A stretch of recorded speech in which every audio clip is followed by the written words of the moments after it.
नाज़रीन, हम दोबारा सदक़े की बात से ही आगाज़ करेंगे। तिरमिज़ी की रिवायत है 2568 नंबर पर। हज़रत अबू ज़र बयान करते हैं कि रसूलुल्लाह सल्लल्लाहु अलैहि वसल्लम ने फरमाया, 3 आदमियों को अल्लाह ताला नापसंद करता है।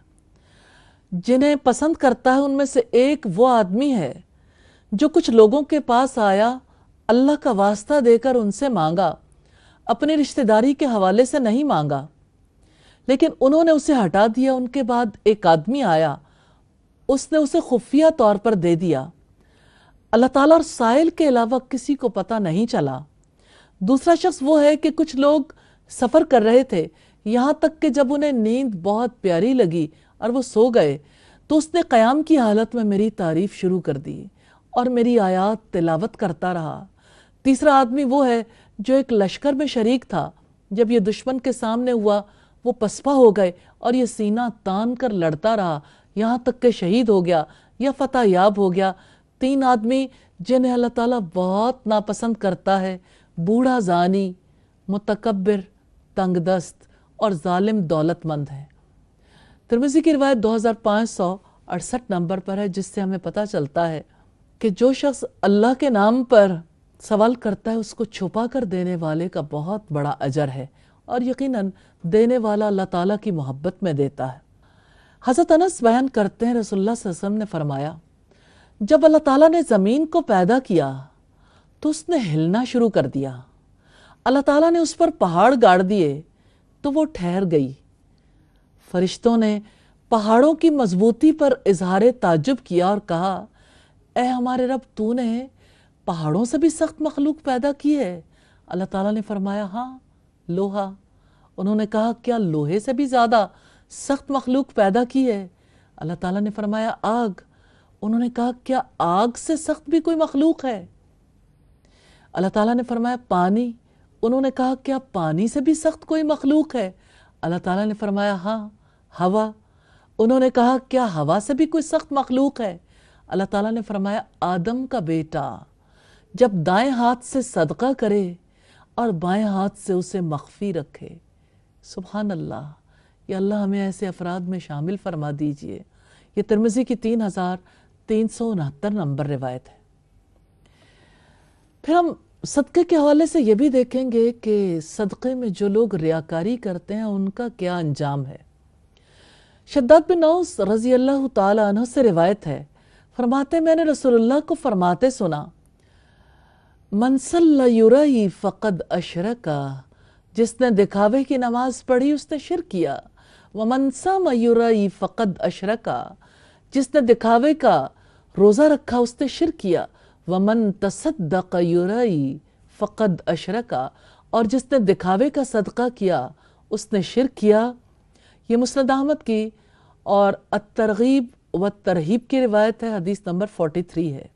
और एक रिवायत तो ज़रूर मैं आपके सामने रखना चाहूँगी। सैयदना अबू हुरैरा रज़ी अल्लाह ताला अन्हु से रिवायत है, मैंने रसूलुल्लाह सल्लल्लाहु अलैहि वसल्लम को फरमाते सुना, क़यामत के दिन जिसका सबसे पहले फ़ैसला किया जाएगा वो एक शहीद होगा। उसे लाया जाएगा, उसे अल्लाह ताला की नेमतें जतवाई जाएंगी, वो उन्हें पहचान लेगा। तो अल्लाह ताला फरमाएगा, तूने इन नेमतों के होते हुए क्या अमल किया?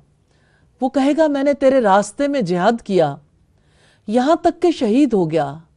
अल्लाह ताला फरमाएगा, तूने झूठ कहा, बल्कि तू तो इसलिए लड़ता रहा कि तुझे बहादुर कहा जाए, और वो कहा जा चुका। फिर हुक्म दिया जाएगा कि इसे घसीट कर मुंह के बल जहन्नुम में गिरा दो, यहाँ तक कि उसे जहन्नुम में डाल दिया जाएगा। इसी तरह से दूसरा वो शख्स होगा जिसने इल्म हासिल किया, उसे लोगों को सिखाया, कुरान करीम पढ़ा, उसे लाया जाएगा, उसे अल्लाह ताला की नेमतें जतवाई जाएंगी, वो उन्हें पहचान लेगा। तो अल्लाह ताला फरमाएगा, तूने इन नेमतों के होते हुए क्या अमल किया? वो कहेगा, मैंने इल्म हासिल किया, फिर इसे दूसरों को सिखाया, तेरी रज़ा के लिए कुरान मजीद पढ़ा। अल्लाह ताला फरमाएगा, तूने झूठ कहा, तूने इल्म इसलिए हासिल किया कि तुझे आलिम कहा जाए, और कुरान इसलिए पढ़ा कि तुझे कारी कहा जाए, सो ये कहा जा चुका। फिर हुक्म दिया जाएगा कि इसे मुंह के बल घसीट कर जहन्नुम में डाल दो, यहाँ तक कि उसे जहन्नुम में डाल दिया जाएगा।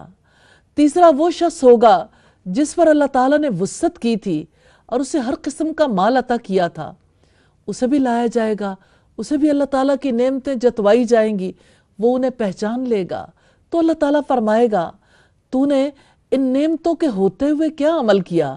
وہ کہے گا میں نے تیرے ہر راستے میں جس میں مال خرچ کرنا تجھے پسند ہو، تیری رضا حاصل کرنے کے لیے مال خرچ کیا۔ اللہ تعالیٰ فرمائے گا تو نے جھوٹ کہا، تو نے ایسا اس لیے کیا کہ تجھے سخی کہا جائے، سو وہ کہا جا چکا۔ پھر حکم دیا جائے گا اسے منہ کے بل گھسیٹ کر جہنم میں ڈال دو، یہاں تک کہ اسے جہنم میں ڈال دیا جائے گا۔ یہ صحیح مسلم کی 4923 نمبر روایت ہے۔ تو بات یہ ہے کہ صدقے کا رنگ اللہ کو بہت پسند ہے، اور اللہ تعالیٰ کو گہرا رنگ پسند ہے کہ بہتر مال اللہ کی راہ میں خرچ کریں، اور ایسی حالت میں کریں جبکہ فقیر ہونے کا خوف بھی ہو اور مال جمع کرنے کی صورت میں رئیس ہونے کی امید بھی ہو، اور خوشحالی اور تنگ دستی میں خرچ کریں۔ اور صدقہ دیتے ہوئے یہ نہ سوچیں کہ لینے والا جو ہے ایسا شخص ہے جس کے ساتھ میرے تعلقات اچھے نہیں، یا جس پر میں نے صدقہ کیا تو اس کی وجہ سے میرا دل راضی نہیں ہوگا۔ اللہ کے لیے صدقہ کرنا ہے، قریبی رشتہ دار کو بھی دیں، ضرورت مند کو بھی دیں، اللہ کے لیے دینا ہے تو اللہ رب العزت سے اجر کی امید رکھیں۔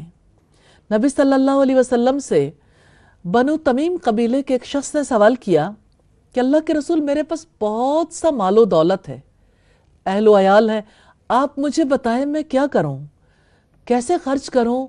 رسول اللہ نے فرمایا تو اپنے مال سے زکوٰۃ دے، تجھے پاک کر دے گی، اپنے رشتہ داروں سے تعلق قائم رکھو، مسکین، پڑوسی اور سائل کا حق پہچانو۔ یہ مسند احمد کی روایت ہے، والیوم 3 ہے، 136 نمبر پیج پہ۔ اپنے بچوں پر خرچ کرنے کا بہت ثواب ہے، اور اپنی بیوی کو خرچ کرنے کا کتنا بڑا ثواب ہے۔